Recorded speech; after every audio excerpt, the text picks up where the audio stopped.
अस्सलाम वालेकुम रहमतुल्लाहि व बरकातहू। अबू अब्दुल्ला हाज़िर खिदमत। उम्मीद है तमाम दोस्त अब आप ठीक होंगे, खैरियत से होंगे। और अल्लाह से इल्तिजा है, अल्लाह से ये दुआ है कि जमी मुस्लिमीन जहाँ भी मौजूद है अल्लाह उनको तंदुरुस्ती दे, सेहत वाली ज़िंदगी दे। सेहत जो है ना दुनिया का कीमती तरीन असासा है। हम सारी ज़िंदगी मेहनत करते हैं, अपने बच्चों के लिए रिज़्क कमाते हैं, अपने बैंक भरने के लिए भी काफ़ी करते रहते हैं। तो सारी ज़िंदगी जो कमाया होता है, अगर सेहत बेहतर रहे तो लास्ट की जो ज़िंदगी है, आखिरी उम्र वाली जो ज़िंदगी है, वो बड़ी एंजॉय वाली होती है, बड़ी तंदुरुस्ती वाली और मज़े वाली। बंदा अपने बच्चों के साथ, पोतियों पोते, दोतियां दोतों के साथ बंदा ज़िंदगी एंजॉय करता है और अपना बुढ़ापा भी एंजॉय करता है। अगर अल्लाह ना करे इसी असना में जब आपकी रिटायरमेंट हो जाए, आपको पेमेंट मिल जाए, आपको कोई नागहानी बीमारी लग जाए, तो फिर क्या होगा कि वही जो सारी जिंदगी आपने कमाया है वो अपनी बीमारी पे सर्व कर देंगे। लेकिन गई जवानी मुड़ नहीं आती, पावी लाख खुराक खाइए, खुराक से हटके दवाई भी अगर खाएंगे तो बिल्कुल सवाल ही पैदा नहीं होता कि सेहत वहां पे आ जाए। ये जिस तरह हम कहते हैं ना कि पैसा ढलदा परछाव है, इवें जान जवानी सेहत भी ढलदा परछाव है। एक छोटा सा झटका आ जाए तो हम कहां से कहां पहुंच जाते हैं। मकसद कहने का यह है कि सारी जिंदगी जो हम कमाते हैं ना, तो अगर लास्ट उम्र में अगर भी कोई बीमारी आ जाए तो वो सारे पैसे अगर उसके ऊपर लगा दे बीमारी के ऊपर, तो सेहत वापस फिर भी नहीं आती। तो ये हुआ क्यों है? ये हुआ है कि अगर आज से कुछ अर्सा पहले हम चले जाए तो लोगों को बैंक बैलेंस, कोठियां, बंगले, इनका कोई शौक नहीं था। गर्मी में मैंने देखा है कि जिम्मेदार लोग जो थे वो तकरीबन 10 से 11 बजे अपने जानवरों के लिए चारा काट के ला के उनके आगे डाल के और अपना साफा यानी पटका अपना भिगो के ऊपर लेके जनाब बोर्ड के नीचे जनाब सुकून से लेटे थे बेफिक्री से। और आज हमारी सेहत क्यों खराब है? हमें फिक्र ही बहुत ज्यादा है। हम अपनी सैलरी की तरफ तवज्जो नहीं देते, जो ऊपर से अर्निंग आती है उसकी तरफ तवज्जो देते हैं कि दिहाड़ी लगी है कि नहीं लगी। जनाब जब इस तरह की फिक्रें आएंगी, जब दिहाड़ी के चक्रों में पड़ जाएंगे, फिक्रें होंगी, तो फिर इंशाल्लाह सोचे भी ज्यादा होगी। जब सोचे बढ़ेगी तो बीमारियां भी बहुत ज्यादा होगी। तो रब से सुकून कल्ब मांगे, ना कि थिंकिंग, सोचें, आवाजारी, परेशानी, ये नहीं। जितनी भी जिंदगी है सुकून वाली और खूबसूरत कर वो गुजारे। और जो हमारे पुराने पुरख थे, हमारे बुजुर्ग थे, उनकी सेहत बानिस्बत हमारे यहाँ से बहुत अच्छी थी। और मेरी जब भी आप कोई डिबेट सुनते हैं, जब भी कोई वीडियो सुनते हैं, तो मैं माजी की तरफ पहले जाता हूँ, अपने बुजुर्गों की तरफ जाता हूँ, आपके बुजुर्गों की तरफ जाता हूँ कि 30 से 40 साल पहले क्या था और आज क्या हो गया। हर बंदा दवाई पे चला गया। क्यों? वजह क्या होगी? वजह ये हुई कि हमने जनाब देसी घी छोड़ दिया और हम बनास्पति पे आ गए, कुकिंग ऑयल पे आ गए, इसको शुरू कर लिया। देसी घी कह दिया गया कि अमेरिकन तहकीक है, देसी घी जो है ना आपके नर्व सिस्टम को जो है ना बंद करता है, इसको क्लैप्स करता है, इसको डैमेज करता है, इसको बंद कर देता है।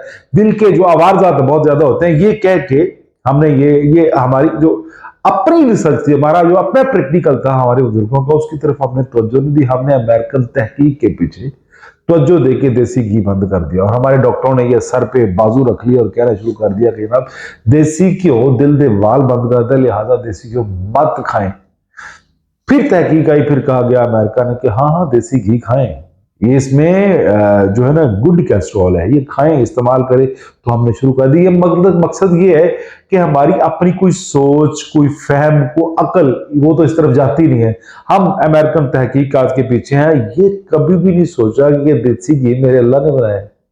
और दुनिया की जितने भी कंपनीज हैं जो कुकिंग ऑयल बना रही हैं, बनास्पति बना रही है, वो तो अपने बेनिफिट्स के लिए, अपने बिजनेस के लिए बना रही हैं।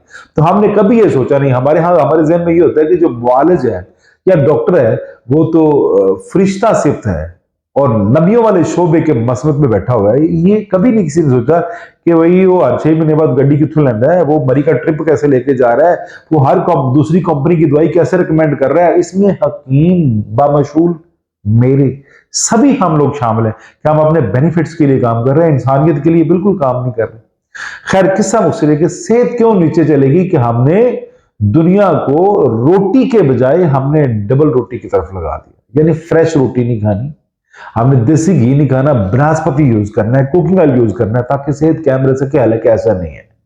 सेहत जिसने ये बॉडी बनाई है, जिसने ये बॉडी बनाई है, ये जिसने बॉडी बनाई है वो मैकेनिक ही जानता है सेहत को कैसे ठीक रखा जा सकता है। अल्लाह ने देसी घी बनाया, हमने इनकारी कर दिया। अल्लाह ने रोटी बनाई, गंदम बनाई, हमने जनाब उसको डबल रोटी की तरफ भेज दिया। अल्लाह ने जो दवाइयां बनाई हैं उनमें क्या है? आपके ड्राई मसाले, खुश्क मसाले जितने भी हैं आपके, तो आपके सब्ज मसाले यानी ग्रीन मसाले, और जो आपके पके हुए मसाले हैं जिसमें काली मिर्च है, जिसमें धनिया का बीज है, जिसमें जीरा है, जिसमें लौंग है, जिसमें बड़ी इलायची है, छोटी इलायची है, बादियान खा, ये जो जितने भी मसाला जाते हैं ये दवाइयां हैं, ये अल्लाह की तरफ से बनाई गई।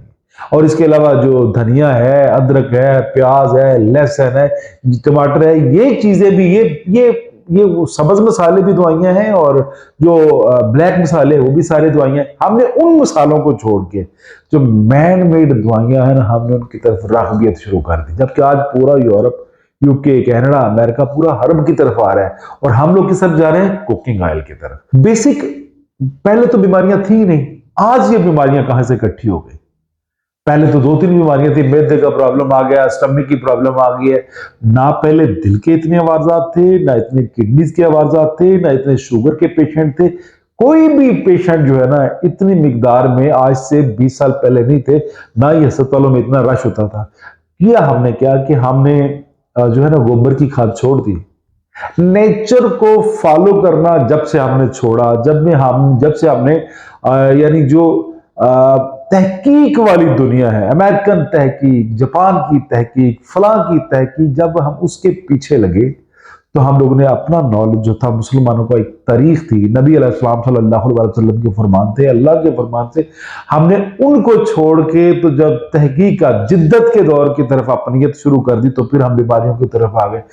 अर्ज यह है कि आप अपने जनाब ना लाइफ स्टाइल को जैसा मर्जी बेहतरीन करके लग्जरी लाइफ जो है ना जिए, लेकिन सेहत के मामले में अपनी खुराक और अपनी मेडिसिन कोशिश करें कि जो अल्लाह ने चीजें बनाई हैं उनकी तरफ राग़बियत शुरू कर ले, कभी भी कोई बीमारी नहीं आएगी। जब आप मैन मेड चीजों की तरफ जाएंगे तो फिर ज़हन में रख ले कि बेनिफिट्स की दुनिया है, वो फायदे के लिए काम करते हैं। आजकल तो ये आलम हो गया कि अगर कोई आपसे सलाम भी लेता है तो अपने फायदे के लिए लेता है। अननोन बंदा तो कहीं हमें सलाम बुलाए तो हम सोचते हैं यार ये कौन है, हम तो इसको जानते नहीं, इसने हमें इस्लाम क्यों बुलाया, ये नहीं सोचते कि हम मुसलमान हैं। लिहाजा आज की जो वीडियो थी वो इसलिए किसी की मुखालफत नहीं, ना किसी कंपनी की, ना मैन मेड चीजें बनाने वाले जितने भी ड्रग माफिया बैठे हैं या जितने जितने बड़े बड़े मगरमच्छ बैठे हैं उनकी कोई बात नहीं। बात सिर्फ राग़बियत है कि अल्लाह की तरफ राग़ब हूं, उसके रसूल के जितने भी फरमान है उनकी तरफ जनाब आप राग़ब हो। जो आपके बुजुर्ग, आपके वालिदैन ने जिस तरह जिंदगी गुजारी और जिस तरह आपको नसीहत वसीयत करके गए या कर रहे हैं उन पे अमल करें। और अगर आपको वो रोक टोक करते हैं आपके बुजुर्ग ये ना खाएं वो खाएं, तो आप अपनी बुलंद बख्ती समझे कि आपके वालिदैन हैं जो आपको रोक रहे हैं।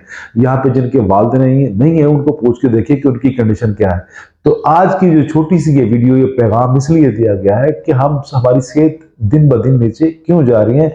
लिहाजा दोस्तों को, अपने बच्चों को, बहनों को, भाइयों को मुताबिक करें कि अपना लाइफस्टाइल वो करें जो आज से 30 साल पहले का था। खाने के बदल बाकी कपड़े शपड़े, जूते शूते जैसे मर्जी पहने, गाड़ियां जैसी मर्जी ले, तरक्की करें, जिद्दत में आए। लेकिन अगर आप सेहत कायम रखना चाहते हैं तो कोशिश करिए आज से जो 20 साल पहले, 30 साल पहले जो लाइफस्टाइल था वो अपनाएं। इंशाअल्लाह बिफज़लिल्लाह फायदा होगा, बड़ी बड़ी बीमारियों से आप बच सकते हैं। और आप समझते हैं कि हम मसीहा है, भाई हम मसीहा नहीं, हम तो अपनी कमाई के लिए क्लिनिक बना के बैठे हुए हैं। आप आएंगे तो हम आपको जनाब फूलों को हार नहीं पहनाएंगे, बल्कि हम आपको मेडिसिन देंगे। तो मेडिसिन से बचिए, चाहे वो हार्बल है, चाहे वो इंग्लिश मेडिसिन है, इस यहाँ से बच के और अपनी ग़िज़ाएं सीधी कीजिए। उसका बेहतरीन तरीका है कि अपने बड़ों के पास बैठें, उनसे नसीहत वसीयत लें, उनके बाद उनसे मालूमात दें कि आज से 20 साल, 30 साल, 40 साल पहले या जब वो बचपन में थे कैसे खाने खाया करते थे, उनकी सेहत क्यों बेहतर थी। इस सिमत पे जब चलेंगे तो इंशाल्लाह की अच्छी रवश की तरफ चले जाएंगे और सेहत भी कायम रहेगी। बहुत शुक्रिया। अस्सलाम वालेकुम वरहमतुल्लाहि वबरकातुहू।